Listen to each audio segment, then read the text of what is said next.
हर खबर पर होगी आपकी पकड़। डाउनलोड कीजिए एबीपी लाइव ऐप। लखनऊ में टोल नाके में बड़ी संख्या में वाहन दिखाई दिए। इन वाहनों में अलग अलग शहरों से पलायन कर लोग पहुंच रहे हैं। महाराष्ट्र के मुंबई और पुणे में सब्जी बेचने वाले अपने अपने शहर वापस जा रहे हैं। ये लोग टेम्पो ट्रक में बैठकर वापस पहुंच रहे हैं। कुछ तो कड़ी धूप से बचने के लिए कंबल को लकड़ी के सहारे फंसाकर अपने घर जा रहे हैं। हमारे संवाददाता संजय त्रिपाठी ने हमें एक रिपोर्ट भेजी है। बहुत तकलीफदेह तस्वीरें देखिए और इन मजदूरों के दुख को समझने की कोशिश कीजिए। सरकार मजदूरों से अपील कर रही है कि वो धैर्य रखें, अपने अपने जिलों में, अपने अपने राज्यों में जहां पर वो रह रहे हैं वहां रुके रहें। उनके आने का बंदोबस्त किया जाएगा। लेकिन हालात थम नहीं रहे हैं, सुधर नहीं रहे हैं। लखनऊ कानपुर के टोल का एक दृश्य आपको दिखाएंगे कि यहाँ जितनी गाड़ियां गुजर रही हैं आप देख सकते हैं, उनमें ज़्यादातर में जो मजदूर हैं, प्रवासी मजदूर हैं, उत्तर प्रदेश के अलग अलग जिलों के रहने वाले हैं, वो लोग हैं।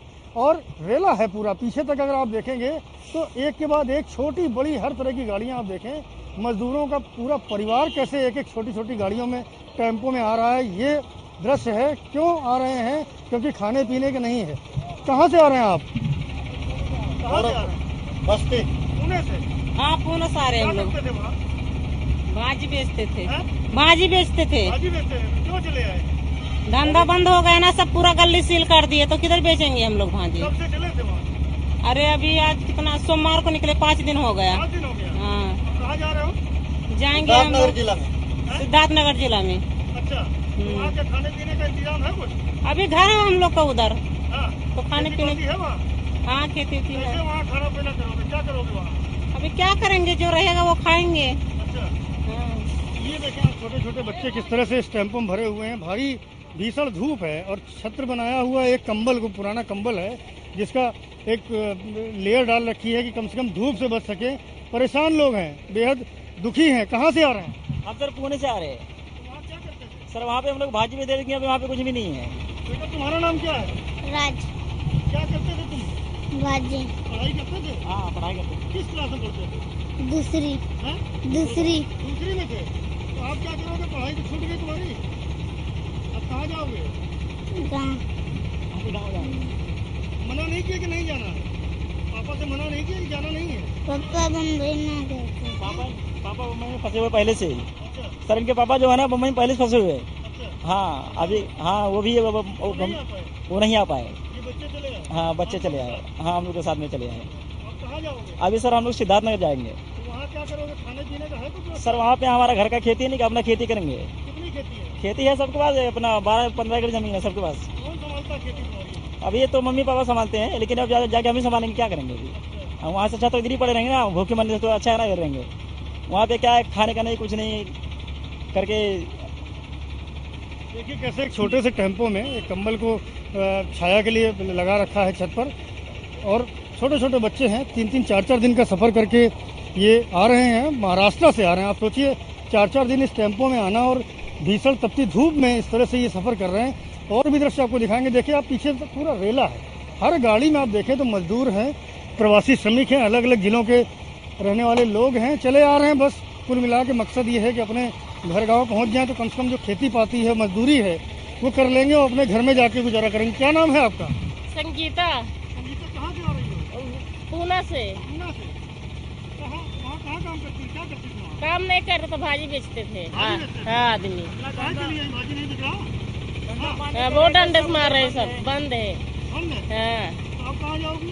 अब जाएंगे ऊपी। सिद्धार्थनगर जा रहे हैं हम। सिद्धार्थनगर जा रहे हैं। वहाँ खेती बाती है कुछ? खेती बाती है। हाँ, अपना घर है, माँ बाप सब है। उत्तर प्रदेश में भी मजदूरों का पलायन लगातार जारी है। पुलिस से बचकर कई मजदूर चोरी छिपे अपने घरों की तरफ पैदल ही निकल पड़ते हैं, लेकिन कहीं ना कहीं पकड़े जाते हैं। प्रशासन कोशिश लगातार कर रहा है कि इन्हें हिफाजत से इनके घर पहुंचाया जाए, लेकिन इसमें कई तरह की दिक्कतें पेश आ रही हैं। यूपी के कैराना के स्कूल में 136 प्रवासी मजदूर फंसे हैं। ये देश के अलग अलग राज्यों के मजदूर हैं। कुछ बिहार के हैं, कुछ झारखंड के, कुछ मध्य प्रदेश के और कुछ उत्तर प्रदेश के हैं।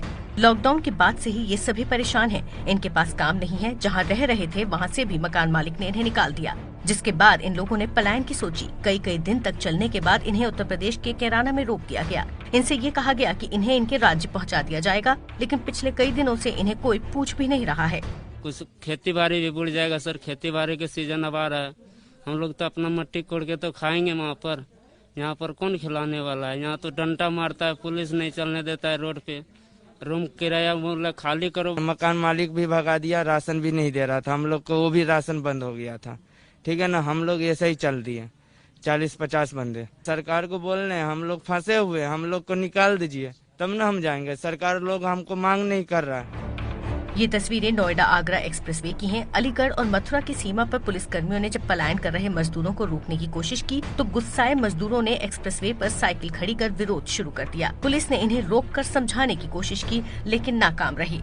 कई मजदूर इधर उधर से कोशिश कर आगे निकल गए। सभी नागरिकों को सूचित किया जाता है बेवजह घरों से बाहर ना निकले। मेरठ में कोरोना वायरस के संक्रमण की चेन तोड़ने के लिए मेरठ प्रशासन ने एक अनूठा प्रयोग करते हुए जिले में संपूर्ण लॉकडाउन यानी एक तरीके का अघोषित कर्फ्यू लगा दिया। सुबह केवल दूध और दवा की दुकानें खुली, लेकिन वो भी 10 बजे तक। इसके अलावा सब बंद रहा। लोगों को सड़कों पर आने से भी मना कर दिया।